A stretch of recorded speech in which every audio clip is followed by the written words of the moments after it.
जय श्री कृष्णा दोस्तों। आज हम आपके लिए लेकर आए हैं श्री कृष्ण और सुखिया मालन की कहानी। ये बात उस समय की है जब भगवान श्री कृष्ण बालक के रूप में थे। श्री कृष्ण का मनमोहक चेहरा देखने के लिए दूर दूर से लोग दर्शन के लिए आते थे। मैया यशोदा हमेशा नन्हे बालक कान्हा की नजर उतारती रहती थी। ब्रज धाम मथुरा बरसाना के लोग कान्हा के सुंदर रूप का ही वर्णन करते रहते थे। ब्रज धाम में एक सुखिया नाम की मालिन आती थी। वो फल फूल और सब्जी बेचकर अपना गुजारा किया करती थी।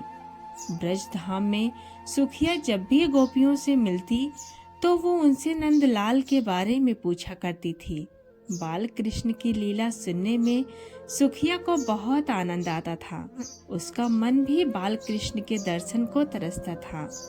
सुखिया श्री कृष्ण को देखने के लिए घंटों तक नंद बाबा के महल के सामने खड़ी रहती थी, लेकिन उसे श्री कृष्ण के सभी दर्शन नहीं हो पाते थे और शाम होते ही वो निराश होकर वापस अपने घर चली जाती। रात को खाना खाते वक्त भी वे नंदलाल के बारे में ही सोचा करती थी।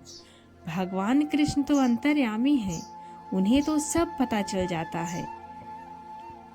जब उन्हें पता चला कि सुखिया उनकी परम भक्त है तो उन्होंने सुखिया को दर्शन देने का निर्णय लिया। अगले दिन सुखिया ने नंद महल के सामने आवाज दी, फल ले लो फल। सुखिया की आवाज सुनकर श्री कृष्ण दौड़े चले आए। नंदलाल को अपने सामने देखकर सुखिया की खुशी का कोई ठिकाना ना रहा। सुखिया ने नन्हे कृष्ण को बहुत से फल दे दिए। नंदलाल उस समय बहुत छोटे थे तो उनके हाथ में फल नहीं आ पाते थे। फिर भी श्री कृष्ण को सुखिया का परम प्रेम बेहद ही पसंद आया।